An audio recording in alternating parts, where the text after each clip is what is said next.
right, welcome back. This is going to be part 7 in Dinosaurs and Man presentation. We're still laying that foundation, and so we're knocking all these little things out of the way. So that way, when I start talking about dinosaurs living with man, and I start showing some of the evidence and some of the things that's been discovered, and there shouldn't be anybody going, "Well, wait a minute. Didn't dinosaurs and man live, aren't they separated by millions and millions of years? And aren't the days of creation long ages of time?" And so we're knocking all that out of the way. We shouldn't be messing with that. My answers to that is in the previous videos, but we're just a few videos away from actually getting into the dinosaur content. But the next video after this one, the next video, we're going to look at a very unique thing about creation that scientists have been discovering. And guys, I tell you what, it's spooky. I've been looking at, there's some things in the Bible that can correlate with what they're finding. And I'm talking about everything from space to some of the things they've seen on Earth. And it's really unique. And so I almost put it together with this one here, but it would just be way too long. So I decided, let's just split it up. But at any rate, hope you enjoy the video, and I hope it helps you out. Y'all take care.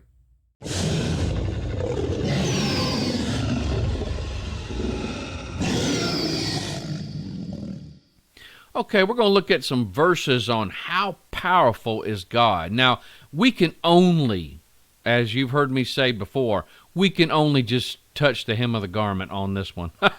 We can only just touch it.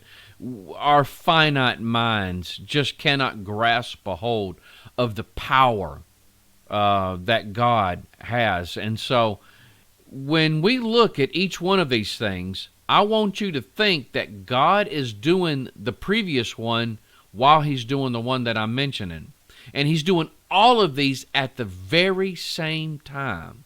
And so let's look at the first one here. No creatures are hid from His eyes, and knows when a sparrow falls to the ground. Now, we've talked about that one before. That's in Hebrews 4:13, Matthew 10:29 through 30. Every living thing on this planet, He knows what's going on with them. God knows the numbers of the stars and calls them by name. We talked about that before. Think about that, guys. Think of the universe and every little dot in a galaxy. And how many galaxies are there? We don't know.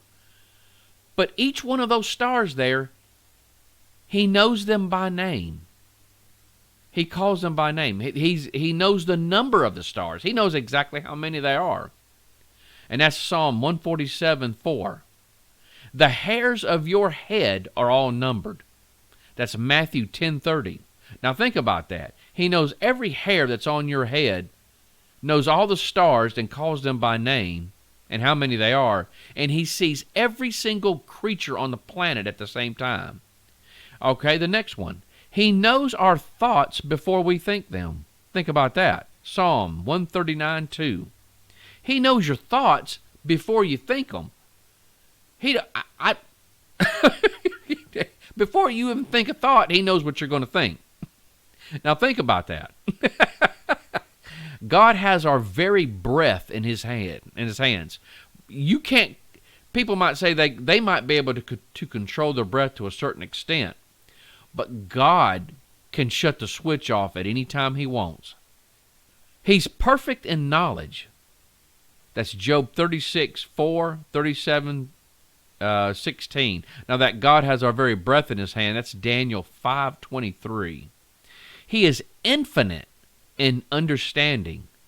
Psalm 147:5, and we're going to look at that word infinite here. Now when you think of infinite, when you break it up, you got in, that means not. Finite is restricted in power.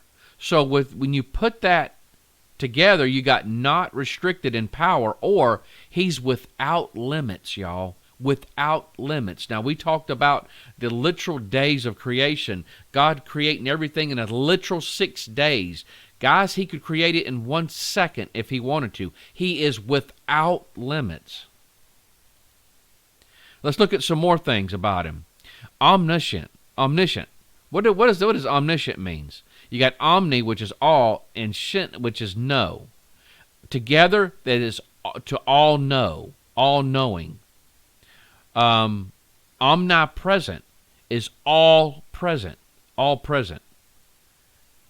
Or what we say, omnipotent, that means all powerful, all powerful. So he's all knowing, he is all present, and he is all powerful. Universe. It means one. You got unus, which is one, and versum, which is to turn. Turned into one, combined into one whole, which is very unique. Colossians 1:17 says, by him all things consist. He's holding everything, uniting the parts into one whole. That's how powerful he is. All right, stand in awe of him. Psalms 33:6-9. By the word of the Lord were the heavens made, and all of the host of them by the breath of his mouth. See what he's saying? He spoke it into existence. He spoke it. He gathereth the waters of the sea together as a heap. He layeth up the depth in storehouses. Let all the earth fear the Lord. Let all the inhabitants of the world stand in awe of him. For he spake, and it was done. He commanded, and it stood fast. The Lord just spoke it, and it was done, y'all. He just spoke it into existence. And that ought to make us in awe. Is there really anything he can't do? Isaiah 40:15-18. And this is, I kind of put this in a little contrast to that last one, because we are to stand in awe of God. But it makes me sick to see how people, when you see them on television and whatever media it is, people make over themselves like they really think they're something. That proud look, that cocky thug-like persona, that character, personality that they portray. They walk around like they really think they're something. They get a little bit of money in their pocket, and now, they consider themselves almost God's state, rather than your next person. But listen what the Bible has to say about that. Behold, the nations are as a drop of a bucket, and are counted as the small dust of the balance. Behold, he taketh up the isles as a very little thing. So the nations, all these nations on the planet they're nothing. They're nothing to God. I mean, look at it in comparison to the universe, y'all. You can't even tell where we're at. And Lebanon is not sufficient to burn, nor the beasts thereof sufficient for a burnt offering. All nations before him are as nothing, and they are counted to him less than nothing and vanity. Now that word vanity means empty. It means empty. To whom then will ye liken God? Or what likeness will ye compare unto him? You can't compare nothing to God. I mean, he is above anything and everything we could ever think. Psalm 39:5-7. Behold, thou hast made my days as a handbreadth, and mine age is as nothing before thee. Verily, every man, listen to this, guys, verily, every man at his best state is altogether vanity, which is nothing. So you would say, every man at his best state is altogether nothing.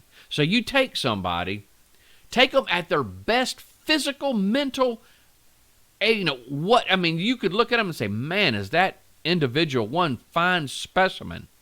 In God's eyes, they're nothing. They're nothing. And so it just tickles me, guys, whenever I see people really making over themselves like they think they're something, and really they're nothing. They're nothing. Surely every man walketh in a vain show. Oh, my goodness. Surely they are disquieted in vain. He heapeth up riches, and knoweth not who shall gather them.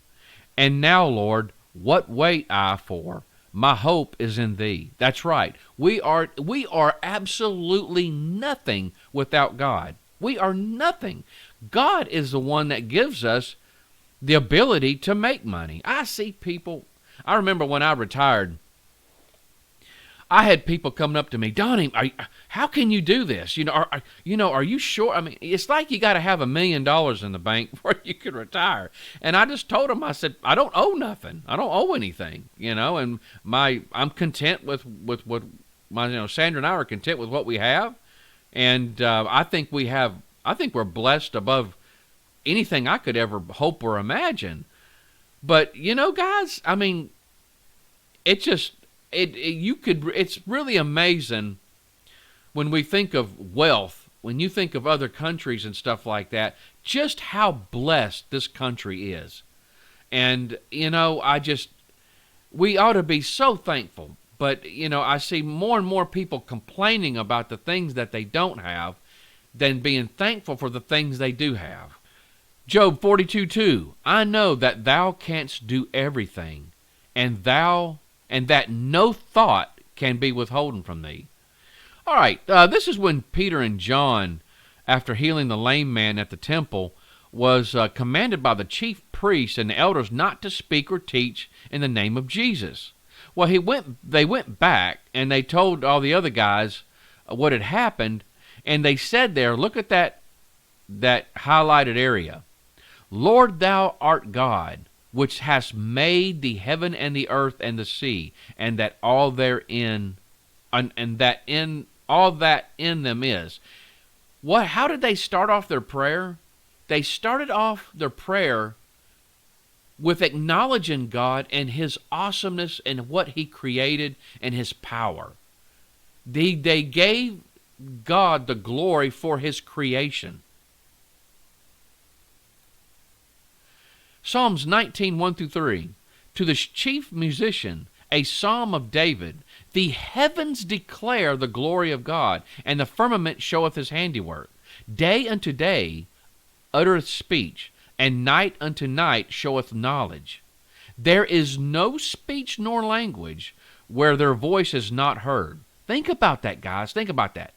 There is no speech nor language where their voice is not heard. What this is saying is, no matter what language is spoken on this planet, creation speaks to that individual and all individuals that it did not come by chance.